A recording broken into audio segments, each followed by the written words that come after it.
Hello students, आज मैं फिर आपके साथ सुधाकर पांडे प्रश्नावली 2.5 का प्रश्न क्रमांक 10वां लेकर उपस्थित हूँ। ठीक है, आज हम प्रश्नावली 2.5 कक्षा 9वीं का प्रश्न 10वें के 2 सवाल हैं। क्या है आपका, देखिए 10वें का 10वां सवाल, निम्नलिखित में से प्रत्येक का गुणनखंड कीजिए। ये जो नीचे आपको 2 व्यंजक दिए हुए हैं, इनके आपको गुणनखंड ज्ञात करने हैं। ठीक है, तो इन्हें हल करने के लिए देखिए इसमें 2 पद हैं और दोनों में घात कितनी लगी है, 3 की घात लगी है। इधर भी देखिए कितने घात लगी है, 3 की। मतलब इनमें कैसी सर्वसंख्या लगेगी, जिसमें 2 पद हो और 3 की घात हो। ठीक है, तो देखिए 2 पद और 3 की घात वाली सर्वसंख्या कौन सी है। तो ये देखिए यहाँ जो मैंने लिखा हुआ है ऊपर, a की घात 3 ऋण b की घात 3, अगर ऋण है बीच में, और अगर बीच में धन है तो a की घात 3 धन b की घात 3। जैसे उसमें ये जो पहला सवाल है ये वाला, ठीक है, ये है धन वाला और ये है ऋण वाला। तो यहाँ भी इन सर्वसंख्याओं में से धन वाले में धन वाली सर्वसंख्या लगेगी और ऋण वाले में ऋण वाली सर्वसंख्या लगेगी। ठीक है, तो a की घात 3 ऋण b की घात 3 बराबर a ऋण b, a की घात 2 धन a b धन b की घात 2, और a की घात 3 धन b की घात 3 में a धन b, a की घात 2 ऋण a b धन b की घात 2। सर्वसंख्या एक से और धन ऋण का अंतर है, तो यहाँ भी केवल चिन्ह बदले हुए हैं, बाकी सब एक जैसा है। तो देखिए मैंने उसी प्रश्न का दूसरा सवाल मतलब ऋण वाला लिया है। ठीक है, तो क्या है, 64 m की घात 3 ऋण 343 n की घात 3। इसका हमें क्या निकालना है, गुणनखंड। अभी यहाँ पर देखिए कि ये घात 3 केवल m की है, क्योंकि कोष्टक नहीं लगा है। अगर कोष्टक लगा होता तो ये पूरे की घात होती थी। यहाँ ये m की घात 3 है और यहाँ ये 3 घात केवल किसकी है, n की है, 343 की नहीं है और यहाँ 64 की नहीं है। जबकि यहाँ जो हमारी सर्वसंख्या ये घात 3 यहाँ पूरे की है, a की पूरे की घात 3 और b पूरे की घात 3 है। तो यहाँ भी आपको घात 3 को इस पूरे की घात बनाना पड़ेगा। ठीक है, तो हम कैसे बनाएंगे, जैसे हमारा ये सवाल है। अब यहाँ हमेशा ऐसे ही सवाल आपको दिए रहेंगे, जो ये जो संख्या लिखी है वो किसी न किसी के घात 3 का मान हो। तो 64 किसकी घात 3 का मान होता है, तो 64 4 की घात 3 का मान होता है। तो 4m पूरे की घात 3, ये देखो पूरे की घात 4 की घात 3 का मान 64 और m की घात 3 का मान m की घात 3। ऋण 343, तो 343 किसका घन होता है या घात 3 का मान होता है, तो ये 7 की घात 3 का मान होता है। मैं 7 गुणित 7 गुणित 7 कितना होगा, 343। तो 7n पूरे की घात 3। इतना आया समझ में। हमें इन दोनों को घात 3 के रूप में लिखना है। अब बीच में ऋण है तो हमारी ये वाली सर्वसंख्या लगेगी, तो पहले वो वाली पूरी सर्वसंख्या लिखिए। तो यहाँ पर हम सर्वसंख्या लिख लेते हैं, कौन सी, a की घात 3 ऋण b की घात 3 बराबर a ऋण b, a की घात 2 धन ab धन b की घात 2 कोष्टक बंद। ठीक, अब लेफ्ट हैंड से जो हमने अभी घात 3 के रूप में लिखा है उनकी तुलना कर लीजिए। तो क्या लिखेंगे, तुलना करने पर, ठीक है, करो तुलना। a बराबर, a मतलब पहला पद कितना है, 4m। घात नहीं लगाएं क्योंकि घात 3 इसमें हमें केवल a और b की तुलना करनी। तो a की जगह पे 4m है और b की जगह पे 7n है, तो b का मान कितना हो जाएगा, 7n। याद रखिएगा इसमें चिन्ह सहित नहीं लिखते, क्यों, क्योंकि ऋण की अलग सर्वसंख्या और धन की अलग, केवल संख्याएं लिखते हैं।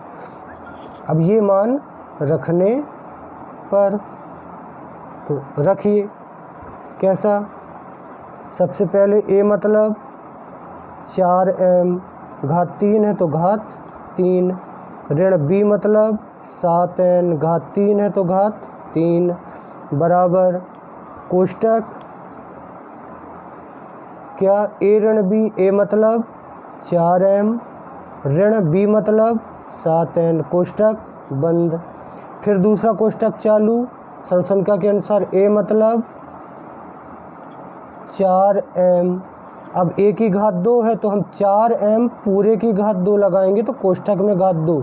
अब अंदर कोष्टक आ गया, इसलिए यहाँ पे क्या लगा दीजिए, बड़ा कोष्टक। ठीक है, फिर धन, तो धन ए मतलब 4m, कोई चिन्ह नहीं तो गुणा b मतलब 7n, धन b की घात 2 मतलब 7n पूरे की घात 2, जहाँ भी घात 2 तो कोष्ठक में लिखेंगे उसका मान। अब पहले घातें हल कर लीजिए जहाँ घातें हैं, तो ये कितनी हो गई, यहाँ कोई घात नहीं है तो जो कि दो 4m ऋण 7n, और ये दूसरे कोष्ठक में 4 की घात 2 का मान कितना होता है 16, और m की घात 2 का मान m की घात 2, धन इनका गुणा कर जो संख्या का संख्या से m का n से, तो 4 सत्ते 28 m n, धन 7n की घात 2, तो 7 की घात 2 का मान 49 और n की घात 2 का मान n की घात 2, कोष्ठक बंद। और यही आपका आंसर। ठीक है, आया सभी की समझ में? बिल्कुल इजी है। अब अगर जैसे दूसरा पहला सवाल धन है, केवल ये धन वाली सरल संख्या लगेगी और मान रखा जाएंगे। जैसे पहला सवाल आपका क्या है, 27 y की घात 3 धन 125 z की घात 3। तो पहले आप इन दोनों को 3 घात के रूप में लिखेंगे, तो 27 को क्या लिखेंगे 3y पूरे की घात 3, धन 125 को क्या लिखेंगे 5z पूरे की घात 3। अब धन है इसलिए यहाँ पे धन वाली सरल समीकरण लगेगी, तो लिख दीजिए सरल समीकरण a की घात 3 धन b की घात 3 बराबर a धन b a square minus A B plus B square. अब तो a बराबर कितना हुआ 3y और b बराबर कितना हुआ 5z रखने पर। ठीक है, रखिए मान a की घात 3, तो a का मान कितना है 3y की घात 3, कोष्ठक में लगाएंगे जब भी घात है तो, धन b मतलब 5z की घात 3 बराबर कोष्ठक a धन b मतलब 3y धन 5z। फिर बड़ा कोष्ठक लगा दीजिए क्योंकि अंदर छोटे लगेंगे। पहले a का वर्ग, तो a का मान कितना है 3y, तो 3y और उसे कोष्ठक में रख के घात 2, ऋण ab, a मतलब 3y गुणित b मतलब 5z। ठीक, धन b की घात 2 मतलब 5z और पूरे की घात 2, कोष्ठक बंद।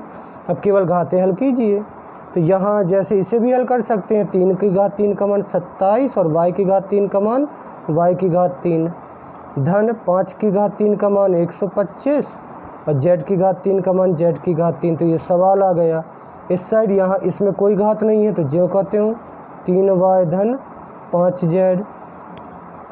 अब कोष्ठक हल कर लेंगे तो छोटे ही लगा, 3 की घात 2 का मान 9 और y की घात 2 का मान y की घात 2, फिर ऋण है तो ऋण 5 15 और yz है तो yz।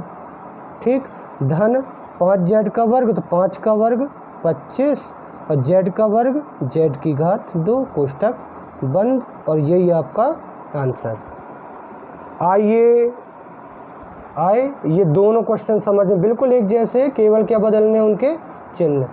ठीक है, तो अभी भी आप लोगों में से कई लोगों ने, केवल अभी मुझे लगता है कि केवल 50 या 55 लोगों ने ही चैनल को सब्सक्राइब किया है। ठीक है, तो अपने भले के लिए, क्योंकि अभी ये ऑनलाइन स्टडी आपकी कम से कम एक से 1.5 महीने चलने की उम्मीद है इस कोरोना के कारण, तो मेरा चैनल सभी लोग सब्सक्राइब कर लें, जिससे ये वीडियो का नोटिफिकेशन आप तक पहुंचता रहे और आप वापस मेरे चैनल पर जाके पुराने वीडियोस को देख भी सकें। ठीक है, और जो आपके फ्रेंड्स हैं उन्हें भी बोलें कि चैनल को सब्सक्राइब करें, लाइक और शेयर भी करें। ठीक है, तो सभी को समझ में आ गया होगा, अच्छे समझिए। मैं अगला वीडियो लेकर फिर आपके सामने आऊँगा। ठीक है बच्चों, टेक केयर विद कोरोना। अपने आप को सुरक्षित रहिए, घर पर रहिए और सेफ रहिए। ओके, और पढ़ाई भी करते रहिए जैसी शासन ने व्यवस्था प्रदान की है। ठीक है, ओके, थैंक यू।